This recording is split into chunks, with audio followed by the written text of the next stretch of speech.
Au cœur des Andes, dans les profondeurs de la forêt amazonienne et dans les villages reculés du Pérou, de la Bolivie, de l'Équateur ou de la Colombie, une figure traverse les siècles, celle du curandero. Le mot vient de l'espagnol curar, qui signifie soigner. Pourtant, traduire curandero par guérisseur ne suffit pas. Le curandero est à la fois herboriste, guide spirituel, énergéticien, conseiller, médiateur communautaire et gardien d'un savoir ancestral transmis oralement depuis des générations. Pour comprendre les curanderos, il faut entrer dans une vision du monde différente de celle de la médecine occidentale moderne. Dans cette vision, la santé n'est pas uniquement biologique. Elle est relationnelle, énergétique et spirituelle. Les racines des curanderos remontent aux civilisations précolombiennes, notamment aux cultures andines et amazoniennes qui existaient bien avant l'arrivée des Espagnols au XVIe siècle. Ces sociétés possédaient déjà une connaissance approfondie des plantes médicinales, des rituels de guérison élaborés et une compréhension symbolique de la maladie. Lorsque les colonisateurs sont arrivés, les traditions autochtones ne se sont pas éteintes. Elles se sont transformées. Les prières catholiques, les saints et certains symboles chrétiens ont été intégrés aux pratiques indigènes. Ainsi est née une médecine syncrétique, mêlant spiritualité ancestrale et influence coloniale. Pour un curandero, la maladie n'est presque jamais uniquement physique.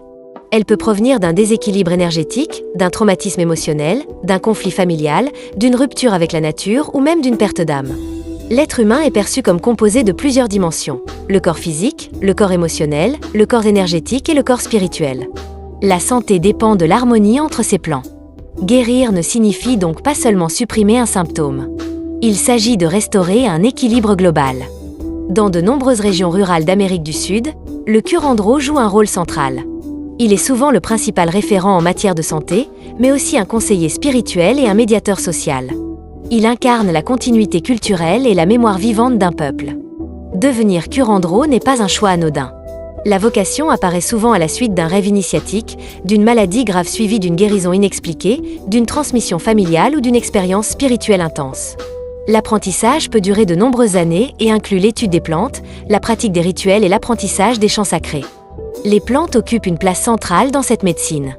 En Amazonie, certaines traditions utilisent des centaines d'espèces différentes. Chaque plante n'est pas seulement une substance chimique. Elle est considérée comme porteuse d'un esprit, d'une intelligence propre.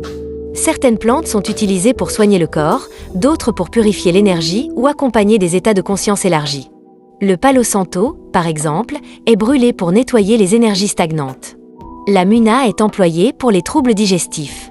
La feuille de coca traditionnelle soutient la vitalité et aide à supporter l'altitude. Un rituel fréquent est la limpieza, c'est-à-dire le nettoyage énergétique. Le curandero peut utiliser des herbes fraîches, de la fumée ou parfois un œuf que l'on passe autour du corps afin d'absorber les énergies négatives. Ce rituel vise à dissoudre les influences perturbatrices et à rétablir la clarté. Dans certaines traditions amazoniennes, des cérémonies plus complexes sont organisées avec des plantes dites maîtresses. Le curandero guide alors l'expérience à travers des chants sacrés appelés icaro. Ces chants ne sont pas décoratifs. Ils structurent le processus de guérison et orientent l'énergie. Imaginons une personne souffrant de fatigue chronique et de tristesse persistante. Un curandero pourrait interpréter ces symptômes comme la conséquence d'un choc émotionnel ancien ou d'une perte d'énergie vitale. Il effectuerait un rituel de purification, prescrirait des plantes spécifiques et guiderait la personne dans un processus symbolique de réintégration. Dans une autre situation, un conflit familial prolongé pourrait être perçu comme la source d'un trouble physique. Le travail du curandero consisterait alors à rétablir l'harmonie relationnelle autant qu'énergétique.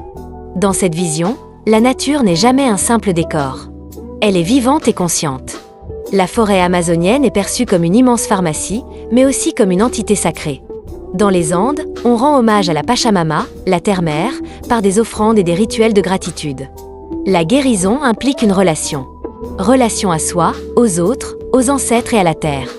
Aujourd'hui, les curanderos font face à des défis importants. Le tourisme spirituel, la commercialisation des rituels et la destruction environnementale menacent l'équilibre fragile de ces traditions. Pourtant, certains cherchent à dialoguer avec la médecine moderne, créant des ponts entre science et tradition. Ce que les curanderos nous enseignent dépasse leurs rituels spécifiques. Ils nous rappellent que la santé est multidimensionnelle, que les émotions influencent le corps, que la nature possède un pouvoir thérapeutique, et que les rituels donnent du sens au processus de transformation intérieure. Les curanderos d'Amérique du Sud ne sont pas des figures folkloriques. Ils incarnent une vision ancienne où la guérison consiste à restaurer l'harmonie entre le visible et l'invisible. Dans un monde moderne souvent fragmenté, leur approche nous invite à repenser la santé comme un processus global. Se reconnecter, rééquilibrer, réparer le lien. Car au fond, leur médecine pose une question universelle. Comment vivre en harmonie avec le vivant ?